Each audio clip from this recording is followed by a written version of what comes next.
بسم الله الرحمن الرحيم. بسم الله الرحمن الرحیم الحمد للہ وکفا والصلاة والسلام علی من لا نبی بعد اما بعد. عزیز طلباء، کتاب الہدایہ جو سالس کا سبق نمبر 246 ہے، اور اس سبق میں مثل جنس حکم الوکیل بالخصومہ کے متعلق بات کریں گے. اور کتاب کی عبارت الوکیل بالخصومت وکیل بالقبض سے لے کر فیکون خصما فیہا تک ہوگی. آتے ہیں اصول کی طرف. تو اصل نمبر 1، الدیون تقضی بامثالها لا باعیانها، کہ دیون ان کے امثال سے ادا کیے جاتے ہیں نہ کہ ان کے اعیان سے. نمبر 2، من ملک شیئا ملک اتمامہ وحقوقہ، کہ جو شخص کسی چیز کا مالک بنا تو اس کے حقوق اور اتمام کا بھی مالک بن جاتا ہے. نمبر 3، ولایت الوکیل علی حسب التوکیل، کہ وکیل کی ولایت توکیل کے مطابق ہوتی ہے. نمبر 4، الوکیل بالقبض وکیل بالخصومت فی الدیون لا فی الاعیان، کہ وکیل بالقبض دیون میں وکیل بالخصومہ بنتا ہے نہ کہ اعیان میں. نمبر 5، الوکیل بالخصومت یکون وکیلا بنفس الجواب اقرارا کان او انکارا، کہ وکیل بالخصومہ وہ نفس جواب کا وکیل ہوتا ہے، وہ جواب چاہے اقرار ہو اور چاہے انکار ہو. آتے ہیں کتاب کی عبارت کی طرف. باب الوکالت بالخصومت والقبض، یہ باب خصومت اور قبض کی وکالت کے بیان میں ہے. قال الوکیل بالخصومت وکیل بالقبض عندنا خلافا لظفر رحمہ اللہ تعالی.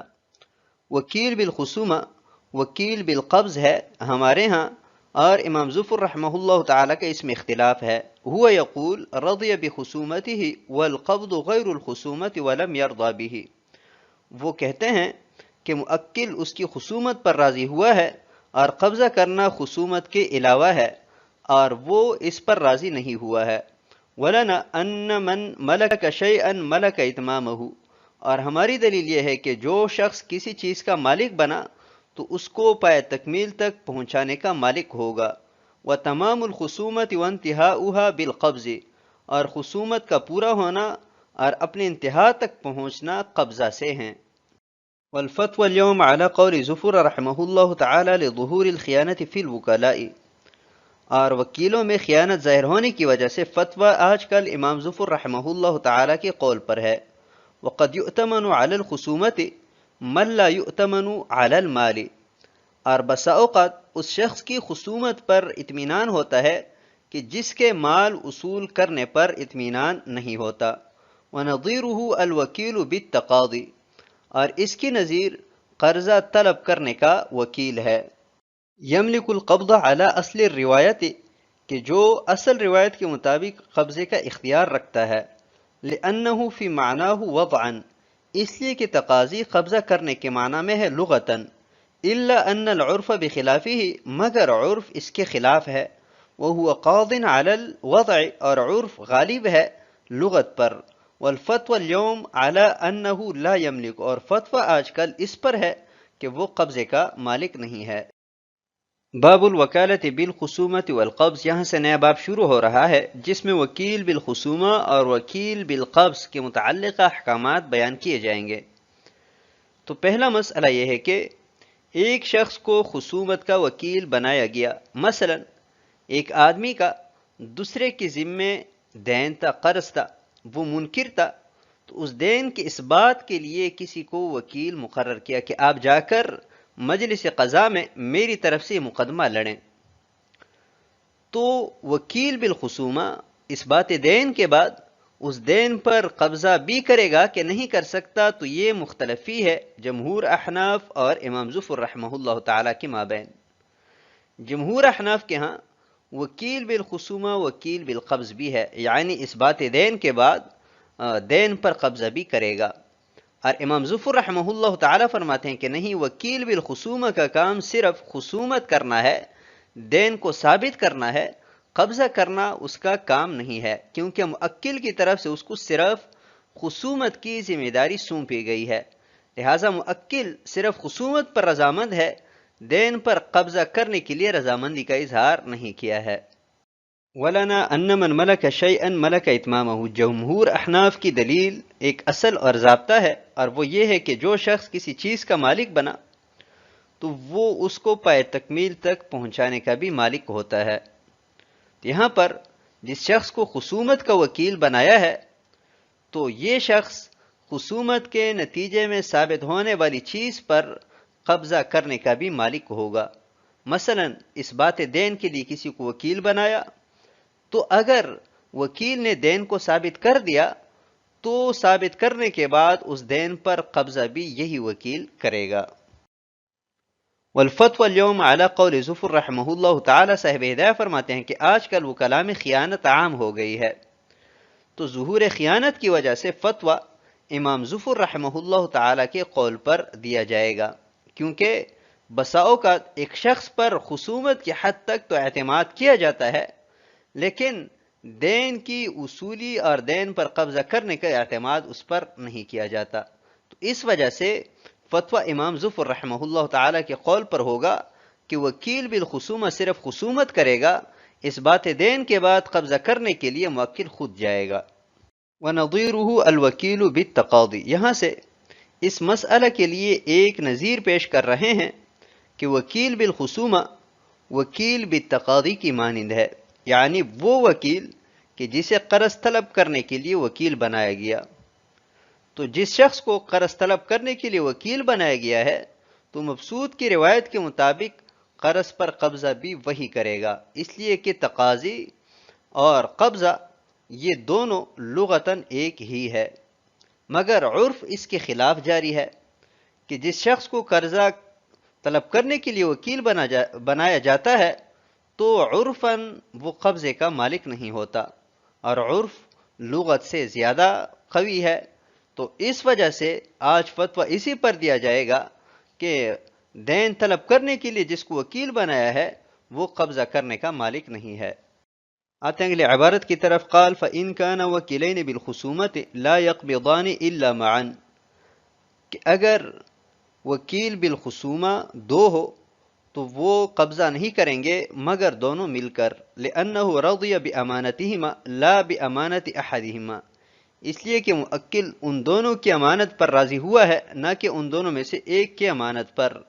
وَاجْتِمَاعُهُمَا عَلَى الْقَبْضِ مُمْكِنٌ، اور قبضہ کرنے پر دونوں کا جمع ہونا ممکن ہے، بخلاف الخصومت، برخلاف خصومت کے، علامہ مرہ جیسا کہ پہلے گزر چکا۔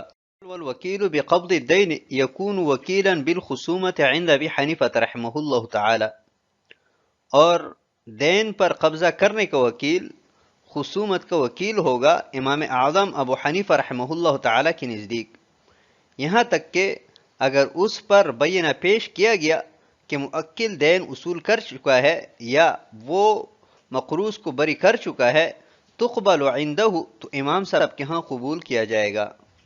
قال فإن كان وکیلین بالخصومت، اس عبارت میں یہ مسئلہ بیان کر رہے ہیں کہ خصومت کے لیے اگر موکل کی طرف سے دو آدمیوں کو مقرر کیا گیا، مثلا اس بات دین کا معاملہ تھا، تو دین کو ثابت کرنے کے لیے موکل نے دو آدمیوں سے کہا کہ آپ جا کر میری طرف سے مقدمہ لڑیں، تو مجلس قضا میں مقدمہ تو ایک ہی وکیل لڑے گا، کیونکہ دونوں مل کر مقدمہ نہیں لڑ سکتے، اس سے شور و شغب ہوگا جیسا کہ پہلے بیان کیا گیا۔ لیکن اس بات دین کے بعد جب دین پر قبضہ کرنے کی باری آئے گی تو دونوں مل کر قبضہ کریں گے، کیونکہ موکل دونوں کی امانت پر راضی ہوا ہے نہ کہ دونوں میں سے ایک کی امانت پر، اور دونوں کا دین کے قبضہ پر مجتمع ہونا بھی ممکن ہے، تو اس وجہ سے دونوں مل کر قبضہ کریں گے، ان دونوں میں سے ایک کے لیے دین پر قبضہ کرنا جائز نہیں ہوگا۔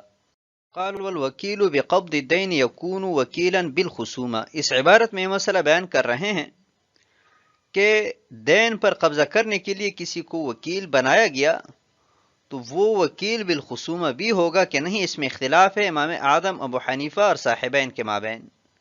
امام صاحب فرماتے ہیں کہ وکیل بقبض الدین وکیل بالخصومہ بھی ہوگا، یہاں تک کہ اگر مقروض نے اس بات پر بینہ پیش کیا کہ موکل اپنا دین اصول کر چکا ہے یا موکل نے مجھے دین سے بری کیا ہے، تو امام صاحب کے ہاں مقروض کا یہ بینہ قبول کیا جائے گا، جبکہ صاحبین کے ہاں یہ بینہ غیر مقبول ہے، اس لیے کہ ان کے ہاں وکیل بقبض الدین وکیل بالخصومہ نہیں ہے۔ صاحبین کا مذہب اور دلائل پر انشاءاللہ اگلی عبارت میں بات کرتے ہیں۔ آتے ہیں اگلی عبارت کی طرف۔ وقال لا یکون خصما، اور صاحبین نے فرمایا کہ وکیل بقبض دین خصم نہیں ہوگا۔ وہو روایت الحسن عن ابی حنیفہ رحمہ اللہ تعالی، اور یہی امام اعظم ابو حنیفہ رحمہ اللہ تعالی سے حسن رحمہ اللہ تعالی کی روایت ہے۔ لأن القبض غیر الخصومت، اس لیے کہ قبضہ کرنا خصومت کا غیر ہے۔ ولیس کل من یؤتمن علی المال یہتدی فی الخصومات، اور یہ ضروری نہیں ہے کہ ہر وہ شخص جس پر مال وصول کرنے کے معاملہ میں اعتماد کیا جاتا ہے وہ خصومات کی پیروی بھی کر سکتا ہو۔ فلم یکن الرضا بالقبض رضا بها، پس قبضہ کرنے پر رضامندی خصومت پر رضامندی نہیں ہوگی۔ ولابی حنیفہ رحمہ اللہ تعالی انہ وکلہ بالتملک، اور امام اعظم ابو حنیفہ رحمہ اللہ تعالی کی دلیل یہ ہے کہ اسے مالک بننے کا وکیل بنایا ہے۔ لأن الدیون تقضی بامثالها، اس لیے کہ قرضوں کو ان کے امثال سے ادا کیا جاتا ہے۔ اذ قبض الدین نفسہ لا یتصور، کیونکہ نفس دین پر قبضہ کرنا متصور نہیں ہے۔ الا انہ جعل استیفاء لعین حقہ من وجہ، مگر یہ کہ اسے من وجہ عین حق کا اصول کرنا قرار دیا گیا ہے۔ فأشبہ الوکیل بأخذ الشفعة والرجوع في الہبة والوکیل بالشراء والقسمة والرد بالعیب، لہذا یہ شفع لینے، ہبہ واپس لینے، خریدنے، تقسیم کرنے اور عیب کی وجہ سے مبیع واپس کرنے کے وکیل کے مشابہ ہوا۔ وهذا اشبہ بأخذ الشفعة حتى يكون خصما قبل القبض، اور وکیل بالقبض وکیل بأخذ الشفع کے زیادہ مشابہ ہیں، یہاں تک کہ قبضہ کرنے سے پہلے وہ خصم ہوگا۔ کما یکون خصما قبل الاخذ ہنالک، جیسا کہ وہاں پر شفع لینے سے پہلے وہ خصم ہوتا ہے۔ والوکیل بالشراء لا یکون خصما قبل مباشرۃ الشراء، اور وکیل بالشراء شراء کرنے سے پہلے خصم نہیں ہوگا۔ وهذا لأن المبادلة تقتضي حقوقا، اور یہ اس لیے کہ باہمی تبادلہ حقوق کا تقاضا کرتا ہے۔ وهو اصیل فیہا، اور وہ حقوق میں اصیل ہے۔ فیکون خصما فیہا، پس وہ حقوق میں خصم ہوگا۔ وقال لا یکون خصما، اس عبارت میں صاحبین کا مذہب اور دلیل بیان کی گئی ہے۔ مذہب یہ ہے کہ وکیل بقبض الدین خصم نہیں بن سکتا، اور یہی ایک روایت امام اعظم ابو حنیفہ رحمہ اللہ تعالی سے بھی منقول ہے۔ تو اس پر صاحب ہدایہ نے دو دلیلیں پیش فرمائی ہے۔ پہلی دلیل یہ ہے کہ دین پر قبضہ کرنا یہ الگ ایک چیز ہے اور مقدمہ لڑنا الگ ایک چیز ہے۔ تو موکل نے اس کو دین پر قبضہ کرنے کے لیے وکیل بنایا ہے، نہ کہ مقدمہ لڑنے کے لیے۔ وَلَيْسَ كُلُّ مَنْ يُؤْتَمَنُ عَلَى الْمَالِ، یہ دوسری دلیل ہے کہ ضروری نہیں ہے کہ جس کو وکیل بقبض دین بنایا ہے وہ ماہر قانون بھی ہو اور مقدمہ بھی لڑ سکتا ہو۔ تو اس سے بھی معلوم ہوا کہ موکل نے جس شخص کو دین پر قبضہ کرنے کا وکیل بنایا ہے تو ضروری نہیں ہے کہ اسے وکیل بالخصومہ بھی بنائے ہو، کیونکہ ممکن ہے کہ وہ ماہر قانون نہ ہو اور مقدمہ نہ لڑ سکتا ہو۔ تو قبضہ کرنے پر رضامندی خصومت پر رضامندی کی دلیل نہیں ہے۔ ولی ابی حنیفہ رحمہ اللہ تعالی، امام اعظم ابو حنیفہ رحمہ اللہ تعالی کی دلیل سمجھنے سے پہلے بات آپ ذہن میں رکھیں کہ دیون امثال سے ادا کیے جاتے ہیں، نہ کہ اعیان سے۔ یعنی اگر کسی نے دوسرے کو 1000 روپے بطور قرض دیا ہے تو واپسی کی صورت میں اس 1000 کا مثل واپس کرے گا، عین واپس نہیں کر سکتا۔ تو ابھی امام اعظم ابو حنیفہ رحمہ اللہ تعالی کی دلیل کا خلاصہ یہ ہے کہ موکل نے وکیل کو مثل دین کے مالک بننے کا وکیل بنایا ہے۔ تو جب وہ مثل دین کے مالک بننے کا وکیل بنا تو وہ مقروض کے لیے خصم بھی ہوگا، اس کے ساتھ مقدمہ بھی لڑے گا، کیونکہ مقدمہ لڑے بغیر وہ مالک بن ہی نہیں سکتا۔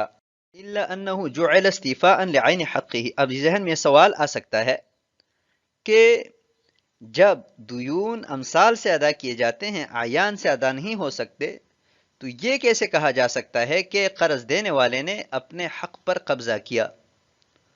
تو اس کا جواب دے رہے ہیں کہ مقروض جب قرض واپس کرتا ہے تو وہ قرض دینے والے کے مال کے مساوی ہوتا ہے اور برابر ہوتا ہے۔ تو مساوی ہونے کی حیثیت سے من وجہ وہ قرض دینے والے کے حق کا عین تصور کیا جاتا ہے، تو اسی وجہ سے کہا جاتا ہے کہ قرض دینے والے نے اپنا حق وصول کر لیا۔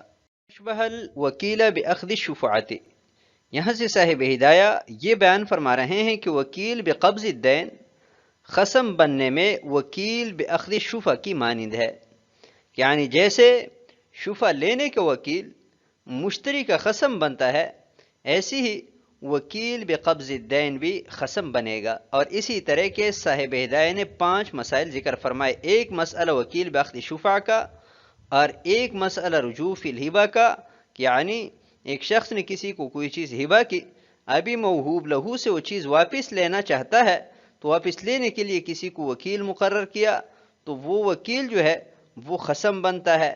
اسی طرح خریداری کا وکیل یا تقسیم کا وکیل یا عیب کی وجہ سے کوئی چیز واپس کرنے کا جو وکیل ہوتا ہے وہ جیسے خصم بنتا ہے، ایسے ہی وکیل بقبض الدین بھی خصم بنے گا۔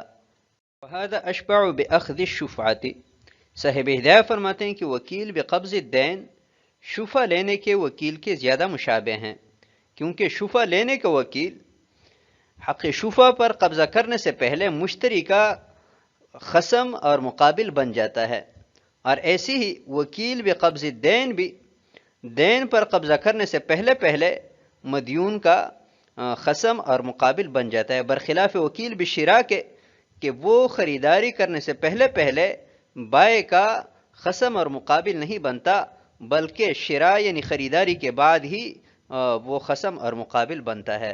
هذا لأن المبادلة تقتضي حقوقا، اس کا تعلق امام اعظم ابو حنیفہ رحمہ اللہ تعالیٰ کی دلیل کے ساتھ ہے کہ لأن الدیون تقضى بأمثالها، کہ دیون میں مثل دیا جاتا ہے نہ کہ عین، تو جب مقروض مثل واپس کرے گا تو اس مثل کا قرض دینے والے کے مال کے ساتھ تبادلہ ہوگا، اور تبادلہ متقاضی ہوتا ہے بہت سارے حقوق کا، اور ان حقوق میں وکیل بقبض الدین کی حیثیت اصیل کی ہوگی، اور ان حقوق کے حصول کے واسطے وہ لا محالہ مقدمہ لڑے گا، یا اگر فریق مخالف کی طرف سے کوئی معاملہ پیش آتا ہے تو جواب دہی کے لیے وکیل بقبض الدین ہی پیش ہوگا۔ تو ان باتوں سے ثابت ہوا کہ وکیل بقبض الدین خصم بھی ہوتا ہے، یعنی وکیل بقبض الدین وکیل بالخصومہ بھی ہوتا ہے۔ تو آج کے سبق کو ہم اسی پر ختم کرتے ہیں۔ والسلام علیکم ورحمۃ اللہ وبرکاتہ۔